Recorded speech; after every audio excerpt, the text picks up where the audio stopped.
Friends, मैं हूं संजय गौतम। स्वागत करता हूं आपके अपने यूट्यूब चैनल इंग्लिश जीएस की पाठशाला में। बच्चों, आज हम पढ़ेंगे वॉइस। बच्चों, वॉइस क्या होते हैं? वॉइस सबसे पहले तो हम इसका हिंदी मीन्स लिख लेंगे वॉच। ठीक है। वॉइस बच्चों दो प्रकार के होते हैं। एक होता है आपका एक्टिव वॉइस और दूसरा होता है आपका पैसिव वॉइस। बच्चों, एक्टिव वॉइस किसे कहते हैं? एक्टिव वॉइस को हिंदी में कर्तवाच्य कहते हैं। वह वाक्य जिसमें सब्जेक्ट की प्रधानता रहती है। बच्चों, कर्ता प्रधान वाक्य को ही हम एक्टिव वॉइस कहते हैं। सपोज एग्जांपल लिखा है, हमने एग्जांपल लिखा है, ही राइट्स अ लेटर। बच्चों, इसमें ही को हमने महत्व दिया है। ठीक है। सपोज कीजिए ही को हमने क्या किया बच्चों, यहाँ पर महत्व दिया है, यानी कि ही यहाँ पर ही पर हमने जोर डाला है। अब बच्चों हम देखेंगे कि हमारा पैसिव वॉइस क्या होता है। हम स्लाइड को स्लोली ऊपर करेंगे। ठीक है। बच्चों देखिए, ये यहाँ पर पैसिव वॉइस लिखा हुआ है। पैसिव वॉइस यानी कि कर्मवाच्य। कर्मवाच्य वह वाक्य होता है जिसमें कि ऑब्जेक्ट्स यानी कि कर्म को प्रधानता दी जाती है। ठीक है। जैसे हम इसी का अगर पैसिव वॉइस बनाए तो a letter is written by him. यहाँ पर जो हमने प्रभाव डाला है वो जोर डाला है किस पर? अ लेटर पर डाला है। ठीक है बच्चों, तो ये एक्टिव वॉइस हुए, पैसिव वॉइस हुए। अब एक्टिव से पैसिव बनाने के जो नियम है उन नियमों को हम देखेंगे। बच्चों, हेडिंग लगाएंगे हम एक्टिव से पैसिव में बदलने संबंधी नियम। तो बच्चों यहाँ पर नियम बहुत ही शॉर्ट हैं। इनको हम देखेंगे कि क्या क्या नियम है। वो हम सभी नियमों को बारी बारी से एक एक करके देख लेंगे। बच्चों, नियम क्या है कि नंबर एक नियम, सबसे पहले पैसिव वॉइस यदि हमें बनाना है तो पैसिव वॉइस केवल बच्चों ट्रांजिटिव वर्ब की बनाई जाएगी। नंबर एक रूल है, बहुत इंपॉर्टेंट है बच्चों। ट्रांजिटिव वर्ब को हिंदी में कहते हैं हम सकर्मक क्रिया। क्या कहते हैं बच्चों? सकर्मक क्रिया। अब सकर्मक क्रिया क्या होती है बच्चों? ये सकर्मक क्रिया वो क्रिया होती है जो वाक्य में कर्म के साथ प्रयुक्त की जाती है। ठीक है। ऐसी क्रिया जो कर्म के साथ वाक्य में प्रयुक्त होती है उसको हम सकर्मक क्रिया कहते हैं। बच्चों बहुत इंपॉर्टेंट है। रूल नंबर टू है बच्चों इसमें। रूल नंबर टू क्या है? एक्टिव से पैसिव बनाते समय हम ऑब्जेक्ट को रिप्लेस कर देते हैं किससे? सब्जेक्ट से। अर्थात ऑब्जेक्ट को सब्जेक्ट के स्थान पर रखते हैं। अभी ये हमें नियम याद करना है, इसके बाद मैं आपको बारी बारी से पूरे बताऊंगा। नियम नंबर तीन है बच्चों इसमें कि एक्टिव से पैसिव बनाते समय नियमानुसार, इसमें लिखा है नियमानुसार हेल्पिंग वर्ब का प्रयोग करेंगे। नंबर तीन में हेल्पिंग वर्ब्स का प्रयोग नियमानुसार करेंगे और वर्ब की हमेशा थर्ड फॉर्म प्रयोग करेंगे पैसिव बनाते समय। बच्चों, नियमानुसार का मतलब ऑब्जेक्ट के अनुसार। ऑब्जेक्ट के अनुसार हम वर्ब की ऑब्जेक्ट के अनुसार हम वर्ब की फॉर्म यूज करेंगे, यानी कि सिंगुलर या प्लूरल। और वर्ब की हमेशा ही हमें थर्ड फॉर्म प्रयोग करना है। ठीक है बच्चों, इसके बाद हम देखते हैं रूल नंबर हमारा चार कहता है कि बाय लगा करके हम सब्जेक्ट को लिख देते हैं। ठीक है बच्चों, बाय लगा करके हम सब्जेक्ट को लिखेंगे। अब हम स्लाइड चेंज करेंगे। अगला हमारा रूल है, उसको देखेंगे। बच्चों, इसमें कुछ शब्दों को बदल दिया जाता है। बच्चों यहाँ पर लिखेंगे, इसमें ये इसमें टाइप नहीं हो पाया, आप लिख लेंगे। कुछ शब्दों को बदल दिया जाता है। इसमें कुछ शब्दों को बदल दिया जाता है। बच्चों, कुछ शब्द कौन कौन से हैं? वो ये है। ये आय का हम क्या कर देंगे? बी कर देंगे। बी का क्या कर देंगे? अस कर देंगे। यू का यू ही रहेगा। ही का क्या हो जाएगा बच्चों? हिम हो जाएगा। सी का क्या कर देंगे बच्चों? हर हो जाएगा।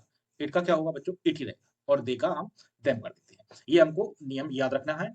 अब हम स्लाइड नंबर चार पर चलते हैं। तो स्लाइड नंबर चार में हम देखेंगे कि नियम नंबर नेक्स्ट हमारा है कि पैसिव वॉइस हमेशा याद रखना 8 टेंसेस की बनाई जाती है। बच्चों, कितने टेंसेस की बनाई जाएंगी? पैसिव वॉइस केवल 8 टेंसेस की बनाई जाएगी। ठीक है। किसकी नहीं बनाई जाएगी? तो नियम नंबर एक लिखा हुआ है आपका। सबसे पहले हम देखेंगे नियम नंबर एक में प्रेजेंट परफेक्ट कंटिन्यूअस टेंस। इसकी हम पैसिव नहीं बनाएंगे, यहाँ पर टेंस और लिखेंगे। इसी तरह से पास्ट परफेक्ट कंटिन्यूअस टेंस, इसमें हम लिख लेंगे। इसी तरह से future perfect continuous, sorry, future perfect continuous तो नीचे है, फ्यूचर कंटिन्यूअस टेंस, और इधर होगा आपका फ्यूचर परफेक्ट कंटिन्यूअस टेंस। इनकी चार की पैसिव वॉइस नहीं बनाई जाती। रेस्ट ऑफ ऑल 8 टेंस जो बचते हैं उनकी हम पैसिव वॉइस को बनाएंगे। बच्चों, हम चलते हैं नियम नंबर नेक्स्ट पर। देखेंगे हमारा पहला पैसिव वॉइस, ये लिखा हुआ है प्रेजेंट इंडेफिनिट पैसिव। तो बच्चों, सबसे पहले हमें हेल्पिंग वर्ब्स की जरूरत पड़ेगी। तो हेल्पिंग वर्ब्स इसकी 3 है बच्चों, इज, आर और एम। इज का प्रयोग बच्चों कहाँ होगा? सिंगुलर नाउन के साथ में होगा। आर का प्रयोग बच्चों कहाँ होगा? प्लूरल नाउन के साथ में होगा। और एम केवल आई के साथ में प्रयोग किया जाएगा। अब बच्चों, एक वचनकर्ता क्या होते हैं? तो यहाँ पर हम हेडिंग लगा लेंगे एक वचन कर्ता। तो बच्चों एक वचन कर्ता में हम लिख लेंगे ही, दूसरा लिख लेंगे सी, तीसरा लिख लेंगे इट और चौथा लिख लेंगे कोई नाम। ये एक वचन कर्ता है। और इसी तरह से अगर हम बहुवचन कर्ता को लिखना चाहें तो बहुवचन कर्ता भी नोट कर लेंगे बच्चों। बहुवचन कर्ता में हम देखेंगे आई बहुवचन होता है, बी, दे और यू, ये हमारा बहुवचन कर्ता होता है बच्चों। तो इनको हम याद कर लेंगे। इज का प्रयोग सिंगुलर नाउन यानी कि एक वचनकर्ता के साथ में होगा। आर का प्रयोग प्लूरल नाउन यानी कि बहुवचनकर्ता के साथ में होगा। और एम का प्रयोग केवल आई के साथ में बच्चों किया जाएगा। ठीक है, तो अब हम स्ट्रक्चर देखेंगे बच्चों। स्ट्रक्चर में हम देखेंगे सबसे पहले अफर्मेटिव का स्ट्रक्चर देखेंगे। अफर्मेटिव स्ट्रक्चर में सबसे पहले बच्चों हम ऑब्जेक्ट्स को लिखते हैं। जब कोई पैसे बनाया जाता है तो ऑब्जेक्ट्स लिखा जाता है। ऑब्जेक्ट के बाद बच्चों यहाँ पर साइकिल यानी कि हेल्पिंग वर्ब का प्रयोग किया जाएगा। Is R am helping verb होगा। इसके बाद फिर हम वर्ब की थर्ड फॉर्म का प्रयोग करते हैं। ये हमेशा पैसिव वॉइस में वर्ब की थर्ड फॉर्म प्रयोग किया जाएगा। इसके बाद बच्चों बाई लगाएंगे हम। बाई लगा करके अदर वर्ड को लिख देते हैं। अदर वर्ड को हम बाई से पहले लिख सकते हैं या सब्जेक्ट के बाद भी लिख सकते हैं और लास्ट में हम सब्जेक्ट को लिखते हैं। फॉर एग्जाम्पल आपको दिया गया ही सिंग्स अ सॉन्ग बच्चों, तो इसका हम पैसिव वॉइस बनाएंगे। तो सबसे पहले हमें ऑब्जेक्ट की जरूरत पड़ेगी। ऑब्जेक्ट क्या है इसमें, ए सॉन्ग, तो हम लिख लेंगे यहाँ पर ए सॉन्ग। इसके बाद बच्चों हम देखेंगे इसमें हेल्पिंग वर्ब लगाना है। हेल्पिंग वर्ब किसके अनुसार लगेगी, ऑब्जेक्ट के अनुसार। ऑब्जेक्ट ये सॉन्ग है इसमें, तो ये सिंगुलर है इसीलिए इज का प्रयोग किया जाएगा इसमें। ठीक है, ए सॉन्ग। इसके बाद क्या लगाना है, वर्ब की थर्ड फॉर्म। वर्ब क्या है बच्चों, इसमें सिंग वर्ब है, तो सिंग की थर्ड फॉर्म क्या हो जाएगी बच्चों, संग। ठीक है, ये संग हो जाएगा। इसके बाद बच्चों किसका प्रयोग करेंगे, हम बाय का प्रयोग करेंगे। अदर वर्ड इसमें है नहीं। और ही का क्या हो जाएगा बच्चों, है। तो ये इसका हमारा पैसिव वॉइस हो गया। ठीक है, एक बार दोबारा से देख लो बच्चों। सबसे पहले हमें ऑब्जेक्ट की जरूरत पड़ेगी इस फॉर्मूले के अनुसार। ऑब्जेक्ट क्या है इसमें, ई सॉन्ग। इसके बाद हेल्पिंग वर्ब की जरूरत पड़ेगी। हेल्पिंग वर्ब किसके अनुसार लगाएंगे, हम ये ऑब्जेक्ट्स के अनुसार लगाएंगे, तो हमने इज लगा दी। इसके बाद हम वर्ब का थर्ड फॉर्म लिखेंगे। सिंग का थर्ड फॉर्म संग होता है। इसके बाद हम बाय लगाएंगे, तो हमने बाय लगा दिया। और लास्ट में क्या लिखेंगे, हम सब्जेक्ट को लिखेंगे। सब्जेक्ट ही का क्या हो जाएगा, है। तो इसको हमें नोट कर लेना है बच्चों। अब हम आगे देखते हैं। आगे हमारा इसी में और देखेंगे हम बच्चों। हम इसका एक एग्जांपल और लिख सकते हैं। यहाँ पर एक एग्जांपल और लिख देते हैं। ठीक है बच्चों, ये नंबर 2 हो जाएगा हमारा। तो they take tea early in the morning. ये हमारा एक्टिव वॉइस हुआ। इसका पैसिव वॉइस बनाएंगे तो बच्चों इसमें सबसे पहले हमें ऑब्जेक्ट को लिखना है। क्या है इसमें ऑब्जेक्ट, टी। ठीक है, टी के अनुसार हम साइकिल लगाएंगे, एज।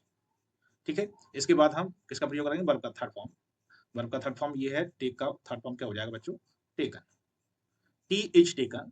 इसके बाद अगर अदर वर्ड को यहाँ लिखना चाहो तो लिख सकते हो। लिख लें हम अर्ली इन द मॉर्निंग। ठीक है, इसके बाद बच्चों हम बाय लगाएंगे। बाय देखा क्या हो जाएगा बच्चों, देन। तो ये हुआ हमारा पैसिव, जो कि प्रेजेंट डेफिनेट का है और अफर्मेटिव सेंटेंस का है। बच्चों अब हम देखेंगे अपनी नेगेटिव सेंटेंस का स्ट्रक्चर। तो स्ट्रक्चर को हम देखेंगे बच्चों। सबसे पहले हमें क्या लिखना होगा, ऑब्जेक्ट लिखना होगा। इसके बाद हमें हेल्पिंग वर्ब्स लिखनी होगी बच्चों। इसके बाद हमें नॉट लिखनी होगी, यहाँ पर प्लस लगा लें। ठीक है, इसके बाद हमें वर्ब का थर्ड फॉर्म लिखना होगा बच्चों। इसके बाद बाय लगाना होगा। बाय लगाने के बाद अदर वर्ड लिखेंगे और सब्जेक्ट। इंपॉर्टेंट बात यह है कि हेल्पिंग वर्ब और वर्ब से पहले हमें नॉट का प्रयोग करना है। ठीक है बच्चों, इसमें हमने एक एग्जांपल लिखा हुआ है, they do not play cricket in playground या इन प्लेग्राउंड। ठीक है, यहाँ पर हम फुल स्टॉप लगा लेंगे। अब इसका अगर हम पैसे बनाना है तो सबसे पहले हमें ऑब्जेक्ट को लेना पड़ेगा। ऑब्जेक्ट क्या है बच्चों, क्रिकेट। क्रिकेट हो गया। इसके बाद हम क्रिकेट के अनुसार हेल्पिंग वर्ब का प्रयोग करेंगे। तो क्रिकेट के बाद हेल्पिंग वर्ब क्रिकेट में क्या लगाएंगे, इज। ठीक है, इसके बाद हम नॉट लिखेंगे। ठीक है, नॉट लिखने के बाद हम देखेंगे हम वर्ब का थर्ड फॉर्म लिखना है। तो इसमें प्ले है, प्ले का थर्ड फॉर्म क्या हो जाता है बच्चों, प्लेड। प्ले का थर्ड फॉर्म क्या हो जाएगा बच्चों, प्लेड। इसके बाद हमें अन्य शब्दों को लिखना है। यहाँ पर लिखना चाहे तो लिख दें इन प्लेग्राउंड। प्ले ग्राउंड, एक मिनट बच्चों, प्ले ग्राउंड।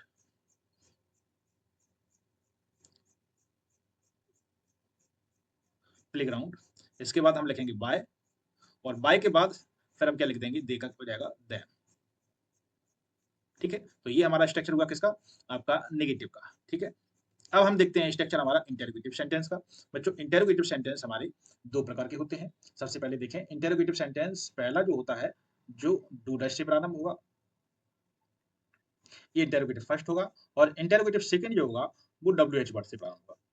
बच्चों डब्ल्यू एच वर्ड क्या होते हैं? डब्ल्यू और एच से प्रारंभ होने वाले वर्ड, इनको क्वेश्चन वर्ड भी कहते हैं। ठीक है, तो इंटेरोगेटिव हमने दो प्रकार के बताए हैं बच्चों। पहला वाला जो इंटेरोगेटिव होगा उसका फॉर्मूला मैंने यहाँ पर लिखा है। बच्चों सबसे पहले हम क्या लिखेंगे? एजआरएम लिखेंगे। और एजआरएम किसके अनुसार लिखेंगे? ऑब्जेक्ट्स के अनुसार। इसके बाद वी थ्री का प्रयोग किया जाएगा, वर्ब थर्ड का प्रयोग करेंगे। इसके बाद बाय लगा करके हम अदर वर्डों को लिखते हैं और लास्ट में हम सब्जेक्ट को लिखेंगे। फॉर एग्जाम्पल बच्चों यहाँ पर हमने एक एग्जाम्पल लिया है जो आप देख सकते हैं, ये आपके सामने है। Does she take tea, does she take tea in every morning. तो यहाँ पर हम इसको पैसिव बनाएंगे। तो पैसिव बनाने के लिए सबसे पहले हमें ऑब्जेक्ट्स लिखना होगा। ऑब्जेक्ट्स क्या है बच्चों? टी। तो टी में हम क्या लगाएंगे? हेल्पिंग वर्ब इज, टी हो गया, इज टी। इसके बाद हम क्या करेंगे बच्चों? वर्ब की थर्ड फॉर्म लगाएंगे, इज टी। सबसे पहले देखो हमने क्या रख दिया? एजआरएम रखा। इसके बाद हमने ऑब्जेक्ट रखा। इसके बाद हम वर्ब की थर्ड फॉर्म लगाएंगे। टेक का थर्ड फॉर्म क्या होगा बच्चों? Taken, is T taken. अब इसके बाद हम अदर शब्द को लिख सकते हैं यहाँ पर, इन एवरी मॉर्निंग। इसके बाद हम बाय लगाएंगे और बाय लगा करके सी का क्या हो जाएगा बच्चों? हार। और यहाँ पर क्वेश्चन मार्क लगाना नहीं भूलेंगे। तो ये बच्चों हुआ हमारा इंटरोगेटिव फर्स्ट। अब हम इसके बाद इंटरोगेटिव सेकंड देखेंगे। तो इंटरोगेटिव सेकंड देखेंगे। इंटरोगेटिव सेकंड के लिए हम स्लाइड नीचे कर रहा हूँ। इंटरोगेटिव सेकंड बच्चों इसमें इंटरोगेटिव सेकंड नहीं है, तो हम देखते हैं अगली स्लाइड को। ये है हमारा इंटरोगेटिव सेकंड। बच्चों इंटरोगेटिव सेकंड में हम सबसे पहले डब्ल्यू एच वर्ड रखेंगे। इसके बाद हेल्पिंग वर्ब एचआरएम का प्रयोग करेंगे। इसके बाद ऑब्जेक्ट्स लिखेंगे। इसके बाद वी थ्री यानी कि वर्ब का थर्ड फॉर्म और अदर वर्ड लिख करके बाय लगा करके हम सब्जेक्ट को रखेंगे। क्वेश्चन मार्क को लिखना हम बिल्कुल भी नहीं भूलेंगे। बच्चों हमने एक एग्जाम्पल लिखा है, why do we play cricket with them. ठीक है, तो इसमें हम पैसिव वॉइस का बनाएंगे। तो सबसे पहले हमें ऑब्जेक्ट्स की जरूरत पड़ेगी। ऑब्जेक्ट्स क्या है बच्चों? क्रिकेट। तो यहाँ पर लिख लेंगे हम क्रिकेट। ठीक है, क्रिकेट्स। एक मिनट रुको, यहाँ पर जरूरत है, पहले हम सबसे पहले वाई लिख लेंगे। ठीक है, वाई लिख लिया हमने। इसके बाद हम क्रिकेट के अनुसार यहाँ साइकिलिया लिख लेंगे। तो क्रिकेट में क्या साइकिलिया लगेगी? एज। ठीक है, वाई एज क्रिकेट। अब इसके बाद वर्ब का थर्ड फॉर्म प्लेड। वर्ब का थर्ड फॉर्म हो गया। इसके बाद अदर वर्ड लिखेंगे विथ देम। बाय बी का क्या हो जाएगा? अस। क्वेश्चन मार्क लगा देंगे बच्चों, ये इसका वो होगा। ठीक है, तो अब हम देखते हैं बच्चों,